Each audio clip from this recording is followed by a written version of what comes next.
je suis contente. C'est parti les filles, bonjour et bienvenue sur Femmes d'Intérieur. Femmes d'Intérieur, qu'est-ce que c'est? Femmes d'Intérieur, c'est une plateforme de croissance professionnelle et personnelle.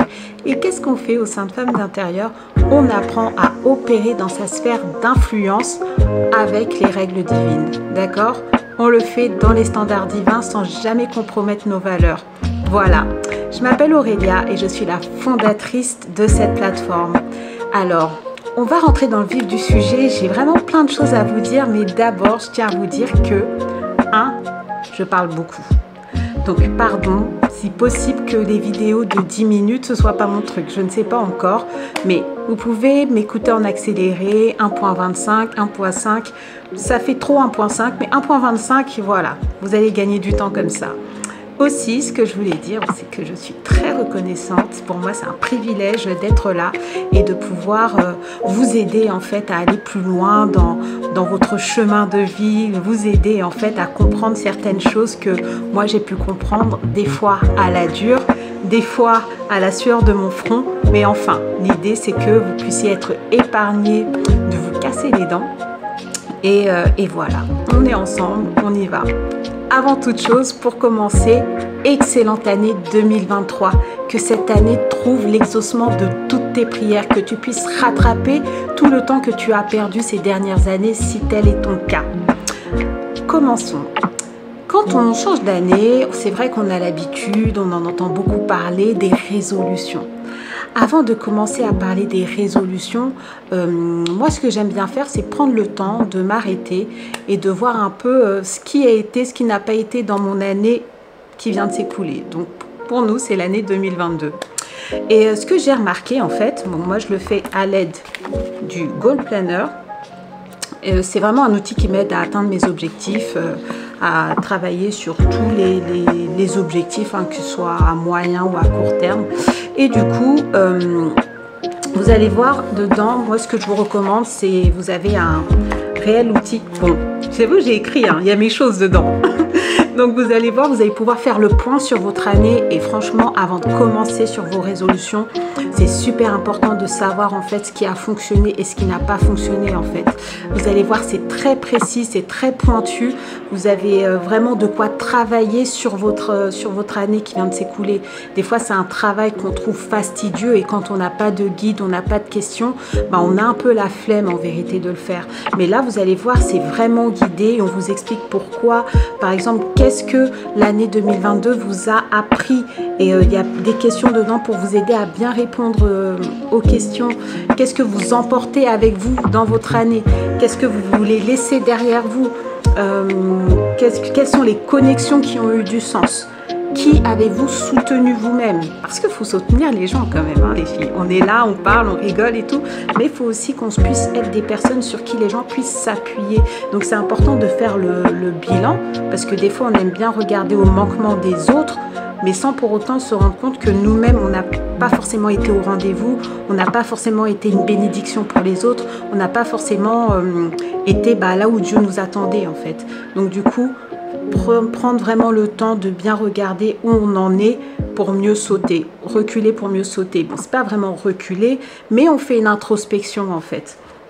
Donc vraiment, je vous recommande cet outil. Moi, ça fait... il existe depuis 1 an, donc ça fait 1 an que je l'utilise. Et voilà, je ne peux vous en dire que du bien. Quand vous avez fait ce travail, en fait, qui est de faire le bilan sur votre année, ce que vous pouvez faire ensuite, c'est, vous faites déjà à l'aide de ça, qu'est-ce que j'emporte avec moi, qu'est-ce que je n'emporte pas. Mais dans cette vidéo, on va être focus sur ce que vous n'emportez pas. Et je vais être très précise par rapport à ça. Vous avez vu le titre de la vidéo, on va parler du manque de pardon. Pourquoi? En fait, j'ai réalisé que personnellement, à chaque fois que je fais mes objectifs, je le fais entre copines, on se fait un bon salon de thé sur Paris, un tea time et on se retrouve autour de nos objectifs et en fait on avait l'ancêtre en fait du Goal Planner sur des petits papiers et tout et puis on travaillait, ok toi ton bilan c'est quoi, ok toi tu avais dit que tu allais faire ça mais t'en es où, et puis on se fait des points et tout dans l'année, donc je vous encourage vraiment à faire ça. Si vous êtes des personnes qui arrivent à avancer seules, allez-y seul, mais si vous avez vraiment besoin d'avoir des personnes pour vous encourager et tout, prenez une petite team de personnes où vous allez pouvoir vous encourager entre vous. Ça sert à rien d'être 10, honnêtement. 3, 5 personnes, c'est très très bien. Si vous êtes 2, c'est aussi très bien aussi. Donc du coup, où est-ce que je voulais en venir par rapport à tout ça? Vous, quand je faisais mes objectifs, à chaque fois, c'était des objectifs plutôt professionnels, plutôt... c'est jamais, on va dire, en fonction des émotions ou en fonction de mon cœur, en fait. C'était jamais ça. Et là, en fait, pour la première fois, l'un de mes objectifs, c'est de vraiment pardonner aux personnes qui m'ont offensé, aux personnes qui m'ont fait du mal, aux personnes qui m'ont blessé, aux personnes qui m'ont causé du tort, en fait. Que j'ai raison, que j'ai pas raison, que ce soit des personnes plus âgées que moi, plus jeunes, peu importe, en fait, il faut pardonner et je vais vous expliquer pourquoi. Donc dans cette vidéo, je vais vous donner 5 raisons pour lesquelles tu dois absolument pardonner. Le pardon doit faire partie de ta vie. Le pardon, j'ai envie de te dire, doit même faire partie de ton hygiène de vie. Tu vois, l'hygiène de vie. Dedans, j'ai dit hygiène. Hygiène, c'est quoi? Peut-être quand tu vas te laver, tu te brosses les dents, c'est quelque chose qui est important pour toi, je pense. Tu fais ça tous les jours, n'est-ce pas? Tu le fais même sans réfléchir, n'est-ce pas? Le pardon, ça doit être pareil, ça doit faire partie de ton hygiène de vie et je vais t'expliquer pourquoi dans cette vidéo. Alors, raison numéro 1, pourquoi est-ce que tu dois pardonner? 1, c'est parce que si tu ne pardonnes pas, tu joues le jeu du diable. Oui, oui, tu m'as bien entendu. Si tu ne pardonnes pas, tu décides de jouer le jeu du diable. Ça veut dire quoi? Ça veut dire que le diable, en fait, il commence à prendre du terrain dans ta vie. Il commence à prendre du terrain dans ton cœur. Quand tu ne pardonnes pas, il a déjà un pied à l'intérieur de ton cœur, un pied à l'extérieur. Est-ce que tu veux qu'il mette ses 2 pieds à l'intérieur de toi? Non, je ne crois pas. Donc, ça, nous, en tant que chrétiens, ce qu'on doit vraiment manifester, c'est le caractère de Christ. Je pense que tu sais que le manque de pardon ne fait pas partie du caractère de Christ. Donc du coup, par rapport à ça, je pense que je ne t'apprends rien, c'est très clair. Si dans ton cœur est assis le manque de pardon, alors sache que l'ennemi a déjà gagné du terrain dans ta vie, en fait, d'accord? Tu dois vraiment refuser le manque de pardon. Ça doit être quelque chose qui doit être un automatisme, en fait. Si tu sens en fait que non, c'est compliqué, c'est difficile, bah sache qu'en fait tu es esclave du diable par rapport à ça, ok?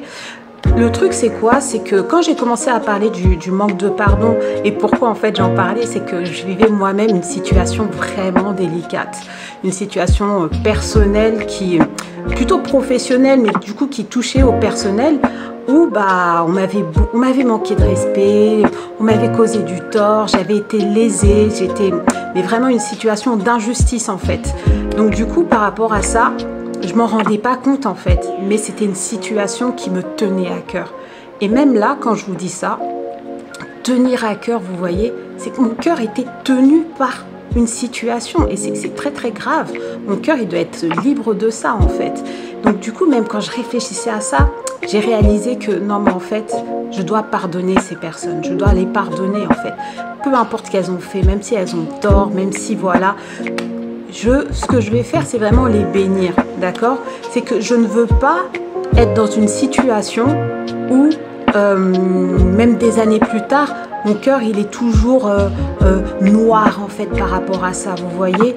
Le truc, c'est que quand c'est comme ça, on laisse la voie libre au diable et dans notre cœur va se créer des forteresses. Dans notre cœur va se créer des barrages, des blocages. Il va y avoir, en fait, vraiment des murs qui vont faire en sorte que le Saint-Esprit ne pourra pas venir se mouvoir en fait à l'intérieur de moi comme il le faut. Il ne pourra pas en fait me remplir et tout ça, m'influencer par rapport à ce que je dois faire parce qu'il y aura trop de blocage à l'intérieur de moi. Et d'ailleurs quand je pense à ça, je pense à un pasteur connu aux États-Unis qui s'appelle John Gray. Et en fait, le pasteur, il expliquait que dans sa vie, en fait, il vivait beaucoup de blocages parce que il savait pas en fait, mais il pensait que c'était physique, qu'il avait une maladie ou quoi. parce que son sang avait du mal à circuler à l'intérieur de lui, et il s'est rendu compte qu'en fait c'était spirituel, et que ce qui bloquait la circulation de son sang, c'était l'amertume en fait, qui lui pourrissait sa vie depuis plusieurs années. Donc du coup, on peut, oui, imaginer que dans notre corps, ce qui va bloquer en fait, même qu'on puisse être en bonne santé et tout ça, c'est d'avoir ce type de poison, l'amertume, la rancune, le manque de pardon. Si je l'ai dit, je le répète, bon, c'est pas grave, hein, on a bien compris qu'on parlait du manque de pardon. Donc voilà, ce que vous devez faire, les filles, c'est vraiment... Là, je pense que depuis tout à l'heure, peut-être que vous avez des noms qui vous traversent la tête, l'esprit et tout. Vous êtes là, ok, telle personne. Écrivez en fait. Écrivez les noms des personnes. Vous allez voir, vous allez comprendre pourquoi. Lorsque vous pardonnez, le diable n'a plus l'avantage sur vous en fait. Et votre relation avec Dieu n'a aucune entrave. Elle est rétablie. D'accord? Je sais que c'est pas facile. Je sais qu'il y en a qui se disent, bon bah Aurélia a dit ça, c'est plus facile à dire qu'à faire. Moi-même, je suis dedans, en fait. Je suis dans ce processus. Et franchement, vous allez voir, c'est vraiment une disposition de cœur à avoir. Hein. C'est pas... Soyez des personnes disposées à pardonner, d'accord? Des fois, c'est flagrant, même chez des petits-enfants. On sent que même dire pardon, c'est là qu'on voit que c'est spirituel. Même dire pardon, c'est compliqué. On dit à l'enfant, dis pardon à ton camarade, tu l'as poussé sans faire exprès. Il veut pas dire pardon. Vous voyez, c'est vraiment quelque chose c'est spirituel. Pourtant, l'enfant est innocent. Il ne sait pas forcément que, voilà, le manque de pardon, ça conduit ça. Pardonner, c'est ceci. Vous voyez, il y a quelque chose. Et là, je le vois. Et franchement, la grâce qu'on a dans la famille, c'est que moi, en fait, je vous parle du manque de pardon, mais de base, je suis une personne qui... je vais pas garder les choses dans ma tête longtemps, en fait. Je vais vite passer à autre chose. Et la grâce qu'on a, c'est que on voit nos enfants, en fait, ils ont aussi cette capacité-là, en fait, à pardonner vite. Ils se prennent même pas la tête, en fait. Donc, même si on leur dit, bon, là, t'as pas rangé tes jouets, range tes jouets vite et tout ça, même s'ils vont bouder, ils vont le faire. Et vraiment, même pas 2 secondes plus tard, ils vont venir nous faire des câlins, des bisous et tout. Et vraiment, ma prière, c'est qu'on puisse avoir ce cœur, en fait. Ce cœur vraiment disposé, prompt, prêt à pardonner, en fait, sans aucune concession. C'est pas je pardonne si, c'est on pardonne tout court. Ok, les filles? Donc, on va passer à la deuxième raison. Pourquoi est-ce qu'il faut pardonner? Parce que Dieu veut que ton cœur soit pur. D'accord? Dieu veut que ton cœur soit pur. Ton cœur n'est pas pur quand il y a le manque de pardon à l'intérieur. Ok? Et quand je lisais justement... ça c'était pour la raison numéro 1. Bon, pardon, hein, je pense qu'il y aura beaucoup de choses comme ça. Mais en fait, je lisais une des lettres que Paul écrivait à l'église de Corinthe. Et en fait, il disait,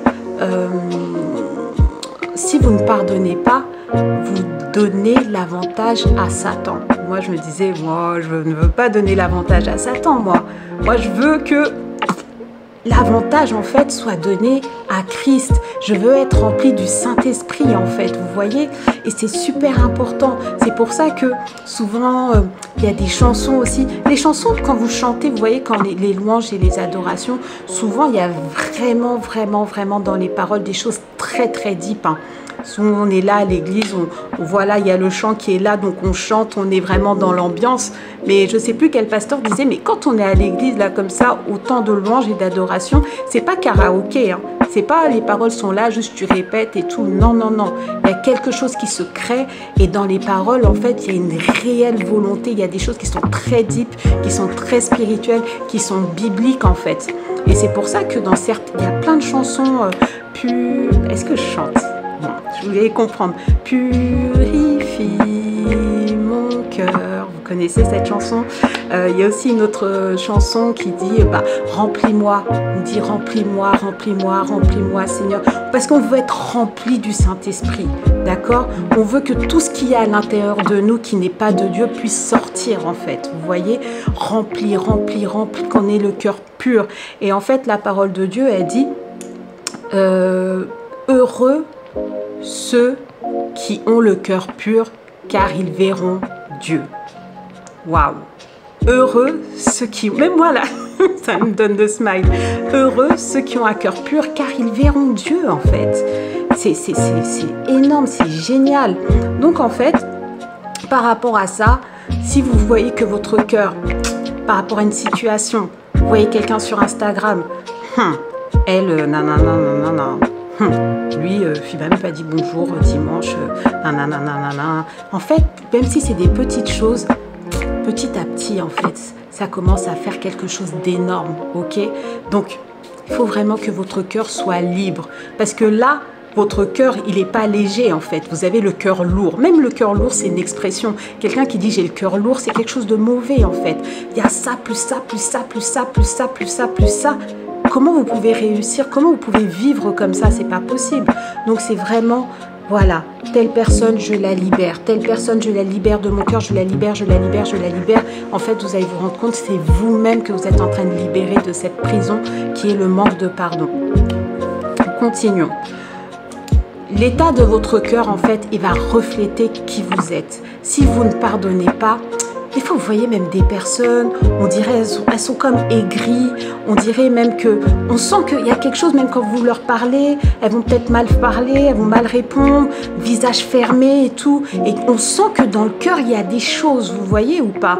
Peut-être même que tu m'écoutes et que c'est ton cas. Peut-être que là, en fait, quand je te parle de ça, tu me dis, ah, ça me fait penser à telle personne, telle personne, telle personne.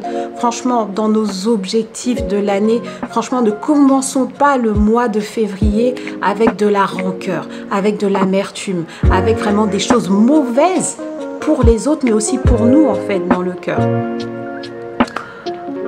Enfin, troisième raison, je dis enfin, hein, mais il y en a encore d'autres, vous voyez ou pas? Troisième raison pourquoi tu dois pardonner. 1, parce que Jésus a pardonné ses détracteurs. 2, parce que Jésus nous a tous pardonnés. Et 3, parce qu'il nous demande de le faire. D'accord?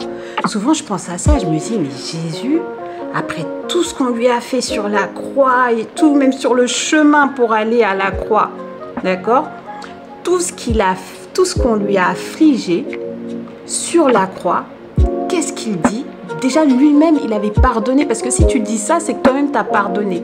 Qu'est-ce qu'il dit? Il implore le Père pour lui dire cette phrase qu'on connaît tous qui dit « Pardonne-leur, ils ne savent pas ce qu'ils font ». Vous vous rendez compte? Parce que sur Instagram, il y a des gens qui m'ont dit « Oui, moi, jamais de la vie je pourrais pardonner ce qu'ils m'ont fait, jamais, jamais, jamais ».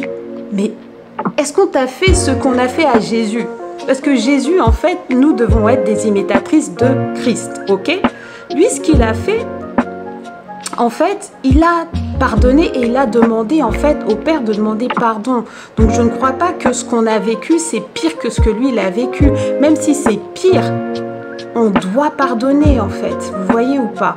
C'est quelque chose de dur. Mais de temps en temps, en plus, on le voit, souvent c'est aux États-Unis, ou je crois que c'est arrivé aussi en France, des personnes qui, voilà, on a tué mes enfants et tout ça, nanana, et au procès, ils sont là, non seulement ils pardonnent, voilà, ils pardonnent les détracteurs, en fait, les tueurs, les meurtriers. Et ça fait des gros titres et tout, oui, ils ont été pardonnés, tout ça, vous voyez? C'est des choses, il faut que ce soit, là en plus c'est des cas qui sont extrêmes, mais ça traduit aussi quelque part à quel point le pardon libère, vous voyez, à quel point il libère. Et en plus dernièrement, j'avais fait du contenu sur Instagram par rapport à ça, mais il y a un trend en fait qui circule beaucoup en ce moment sur les réseaux qui disent, bah, dans la Bible, il y a 365 fois la notion en fait de ne pas avoir peur, cette notion en fait de ne pas s'inquiéter, et ça veut dire qu'à peu près une fois par jour, Dieu te dit de ne pas avoir peur. Et du coup, moi j'ai fait mes recherches, j'ai dit ok, mais dans la Bible, combien de fois on parle du pardon? Et la réponse c'était 1579 fois. Donc c'est comme si 4 fois par jour, Dieu te dit pardonne. Et moi j'ai pardonné aussi, moi je t'ai pardonné en fait. Donc c'est quelque chose quand même de très important, et il faut vraiment faire ce travail. Moi-même je le fais, hein, donc il faut vraiment faire ce travail.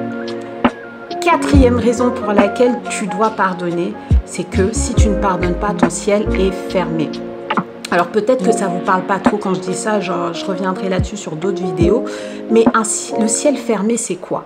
Déjà vous verrez dans la parole de Dieu, c'est que en fait, on est censé marcher à ciel ouvert, d'accord? C'est une connexion fluide entre toi et ton créateur, tu vois. Le ciel, il est ouvert. Et il y a même un verset qui dit que il y a les anges qui montent et qui descendent, en fait, quand le ciel, il est ouvert. Donc, c'est quelque chose qu'il faut chercher, d'accord? Quand le ciel, il est fermé, c'est un moment où tu n'as pas la faveur de Dieu de ton côté, en fait, d'accord? Quand le ciel, il est fermé, c'est le pasteur Marcelo qui en parle dans son livre « La voie du véritable pardon ». Dans son livre, en fait, il dit que un homme qui a la haine, c'est comme un homme qui va prier à ciel fermé. En fait, ses prières, elles vont être bloquées. Elles vont monter. En fait, Dieu, il est saint. Il est 3 fois saint. Tu peux pas être genre, bien sûr, j'aime pas mettre Dieu dans une boîte. Donc, il y a aussi la grâce de Dieu. Dieu fait ce qu'il veut. Mais en fait, tu ne peux pas t'attendre à être exaucé si ton cœur, il n'est pas pur. Si ton cœur, tu n'as pas fait le travail, en fait, de pardonner, de retirer tout ce qui ne plaît pas à Dieu, en fait. Vous voyez, tous les projets ne peuvent pas aboutir parce que tu es quelqu'un, en fait. Tu haïs quelqu'un. Donc ça, c'est vraiment quelque chose qu'il faut intégrer et je prie que ce ne soit pas ton cas. 5e raison pour laquelle tu dois pardonner, et ça c'est presque ma préférée, c'est que tu dois pardonner parce que les personnes en qui tu en veux, elles sont passées à autre chose. Hein. Ces personnes-là, elles ne pensent même plus à toi et tout ça. Elles sont en train de chanter, elles sont en train de danser, elles sont en train de faire leur vie en fait. Elles s'amusent, elles ont oublié, elles ne savent même pas de quoi tu parles en fait. Elles n'ont même pas idée que toi, tu as encore ça dans le cœur. Vous voyez ou pas? Donc vraiment, par rapport à ça, passez à autre chose. Ce que je peux vous recommander là, c'est de faire une liste des personnes que vous devez pardonner. Qu'elles aient raison, qu'elles aient tort, qu'elles soient plus âgées, plus jeunes que vous, que ce soit des personnes, que ce soit au travail, que ce soit dans votre famille, peu importe où, faites une liste en fait, d'accord ? Il y a des personnes qui vont venir à l'esprit et tout ça, et ce que je vais vous recommander, c'est de prier pour elles. Oui, oui. Ça peut faire peur comme ça, se dire attends, déjà prier pour moi c'est compliqué, donc prier pour les autres, tu vas voir, ça va te libérer. Donc prie pour ces personnes-là en fait. Quand je vois rapidement dans la Bible l'histoire de Job, moi en fait l'Éternel, ça c'est dans le verset 42-10 dans Job, la Bible dit, ce qu'il faut savoir d'abord, c'est que Job, il lui est arrivé un tas de catastrophes dans sa vie, d'accord? C'était à l'époque quelqu'un qui était très prospère, genre l'homme les plus riches en fait de son temps. Graduellement, il a tout perdu. Ses amis lui ont tourné le dos et tout. Et là, en fait, la Bible dit que Job, quand il a commencé à prier pour ses amis, l'Éternel rétablit Job dans son premier état. Ça veut dire qu'il a récupéré tout ce qu'il avait perdu. Non seulement l'Éternel a fait ça, mais en plus de ça, on continue le verset, la Bible dit que l'Éternel lui accorda le double de tout ce qu'il avait possédé. Je prie qu'il en soit ainsi pour toi. Il lui accorda le double, vous voyez ou pas? Donc du coup, franchement, prenez le temps de prier pour ces personnes-là. Prenez le temps de les bénir, c'est super important. Franchement, je sais que vous pouvez le faire. Je vais mettre là en description de vidéo, je vais mettre une prière que vous pouvez faire. Bien sûr, personnalisez-la avec vos mots. Mettez les noms des personnes. Vraiment, ça va vous aider. Je vais mettre aussi des vidéos qui vont vous aider à aller plus loin dans votre quête en fait de pardonner, et aussi des livres qui m'ont aidé. D'ailleurs, je vous en parle rapidement. Ce livre-là, j'ai décidé de restaurer mon âme de Jacques Mbalanda. Pourquoi ce livre? Déjà, première chose, c'est que quand je me suis mariée, j'ai réalisé que mon mari aussi l'avait. Mon mari aussi l'avait, et ça va vraiment vous aider en fait à travailler sur vos émotions, sur le pardon. Ça va vraiment vous aider. C'est un livre à lire, à relire quand vous pouvez en fait. Et non, franchement, il est très bien. Je vous mettrai le titre en bas si ça n'a pas été clair pour vous. En tout cas, merci de m'avoir écouté jusqu'à la fin et vraiment, je prie que tu sois là où Dieu t'attend et Dieu t'attend à pardonner. Voilà. Merci beaucoup les filles. Je vous dis à très très vite et merci d'avoir écouté jusqu'à la fin. Dites-moi dans les commentaires si vous pardonnez facilement, si pour vous c'est difficile, si c'est quelque chose que vous avez déjà fait, si vous allez vous aussi prier pour les personnes qui vous ont fait du mal. Dites-moi en commentaire et je vous réponds. Passez une excellente fin de journée, peu importe quand on est, quand vous lisez cette vidéo et je vous dis à très vite.